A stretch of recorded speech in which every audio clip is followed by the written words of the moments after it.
नमस्कार दोस्तों, इस वीडियो में मैं आपसे 4 स्टोरी शेयर करूंगा।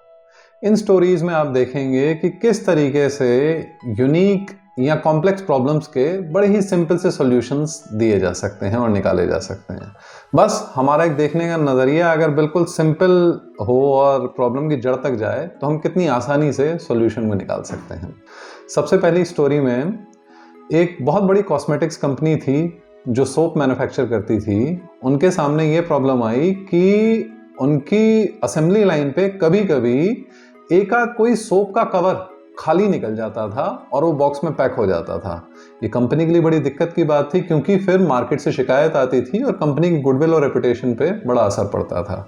तो इसके सॉल्यूशन के लिए कंपनी ने एक बहुत बड़ी टीम हायर की। उनकी तरफ से सॉल्यूशंस आने लगे कि भाई एक बहुत बड़ी एक्सरे मशीन बनाई जाए जो एक एक सोप कवर को चेक करेगी इसके अंदर साबुन है कि नहीं है, और 2 लोग रेगुलरली उस एक्सरे मशीन के डिस्प्ले को देखते रहेंगे। और इसमें बहुत समय भी लग रहा था, बहुत पैसा भी खर्च हो रहा था। और वहीं पे असेंबली लाइन की जो स्टाफ हैं उनमें से ही एक व्यक्ति ने दिमाग लगाया कि क्यों ना ऐसा किया जाए। वो एक इंडस्ट्रियल फैन को वहाँ लाके उन्होंने खड़ा किया, उसको स्विच ऑन किया और पंखे की रफ्तार से ही जो खाली सोप कवर था वो उड़ के साइड हो गया। तो कहाँ तो एक सॉल्यूशन था जिसमें लाखों करोड़ों रुपए खर्च हो रहे थे, एक्सरे मशीन्स बनाई जा रही थी, इतना डेवलपमेंट चल रहा था, और कहाँ पे एक छोटे से पंखे ने काम कर दिया। Simple solution to such a problem. दूसरी स्टोरी में मैं आपसे शेयर करूंगा कि एक बार एक टूथपेस्ट बनाने वाली कंपनी जो थी उसने ये टारगेट किया कि भाई हमें अपनी टूथपेस्ट की सेल बढ़ानी है। अब उस सेल को बढ़ाने के लिए उसने खूब सारी मार्केटिंग कैंपेन्स वगैरह की प्लानिंग की, अपनी सेल्स टीम को बिठाया, मार्केटिंग टीम को बिठाया कि किस तरीके से हम अपनी टूथपेस्ट की सेल को बढ़ा सकते हैं, कैसे इसका कंजम्पशन बढ़ाएं ताकि हमारा प्रॉफिट बढ़े। खूब रिसर्च हुआ, सर्वे हुआ, लोगों ने खूब मेहनतें की और अलग अलग तरीके लगा रहे हैं, खूब सॉल्यूशंस कर रहे हैं। आप भी सोचिए कई लोग होंगे जो व्यापार करते हैं या जॉब करते हैं, ऐसे सिनारियोज में डील करते हैं। तो इसका भी बड़ा एक यूनिक सा बहुत ही सिंपल सा सॉल्यूशन निकल के आया, और वो भी बिल्कुल ग्रास रूट लेवल से ही निकल के आया। उनमें से ही किसी एक एम्प्लॉय ने ये सजेशन दिया कि क्यों ना हम इस टूथपेस्ट का जो होल है इसका साइज थोड़ा सा बड़ा कर दें। ये सॉल्यूशन इतना लेजेंडरी रहा कि 5 mm का जो टूथपेस्ट के होल का साइज होता था उसको सिर्फ 6 mm करने से टूथपेस्ट कंपनी की सेल 40% बढ़ गई। कोई खर्चा नहीं, कुछ भी नहीं। 5 से 6 mm हुआ, टूथपेस्ट की खपत बढ़ने लगी, खपत बढ़ी, जल्दी टूथपेस्ट खत्म हुई और जल्दी उसकी रिपीट आने लगी। Complex problem, simple solution. तीसरी स्टोरी, एक बहुत ही बड़ी फैक्ट्री का कंस्ट्रक्शन चल रहा था। वहाँ पे एक बहुत ही मेजर सी इंडस्ट्रियल पाइपलाइन बन रही थी। उसमें खूब सारे टर्न्स और ट्विस्ट थे, काफ़ी तरीके से, बहुत कॉम्प्लेक्स तरीके से वो बनाई जा रही थी।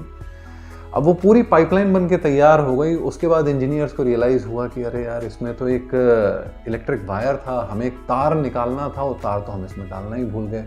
और अब वो इतने सारे इसमें टर्न्स और ट्विस्ट थे, अब ये तार डाला कैसे जाएगा।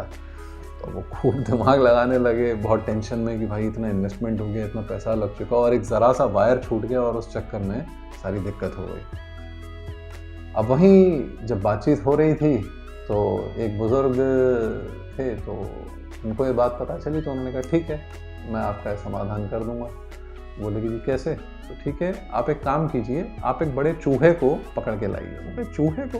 ठीक है जी। चूहे को लाया गया, उसकी पूंछ में उन्होंने एक धागा बांधा गया, एक रस्सी बांधी हल्की सी, और उस चूहे को उस इंडस्ट्रियल पाइप के मुंह पे छोड़ दिया गया और उसे अंदर जाने दिया गया। वो चूहा अपने आप ही घूमता फिरता, तय करता हुआ रास्ता करके इवेंचुअली एक छोर से घुस के दूसरे छोर पे बाहर निकल आता है।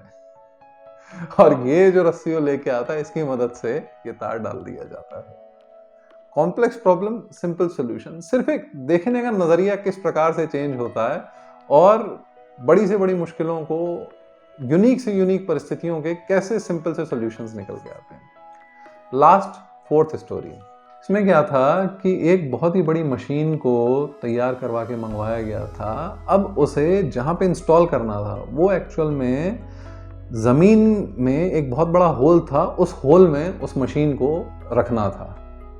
अब वो मशीन इतनी भारी भरकम थी, उसको कैसे रखा जाए, क्रेन की व्यवस्था की जाए या कैसे किया जाए, इस टाइप की फैसिलिटीज़ वगैरह नहीं थी, इतनी मैन पावर लगनी थी, क्योंकि वो ज़रा सी भी मशीन डिसबैलेंस होती तो वो गिर सकती थी और वो टूट सकती थी, नुकसान पहुंच सकता था। तो अब यहीं पे इसके सोल्यूशन के लिए बात आई, तो एक व्यक्ति आता है और इसको किस तरीके से सॉल्व करता है, वो उस पूरे के पूरे होल में बर्फ रखवा देता है, आइस, और इस आइस के ऊपर इस मशीन को रख दिया जाता है। धीमे धीमे बर्फ पिघलना शुरू होती है।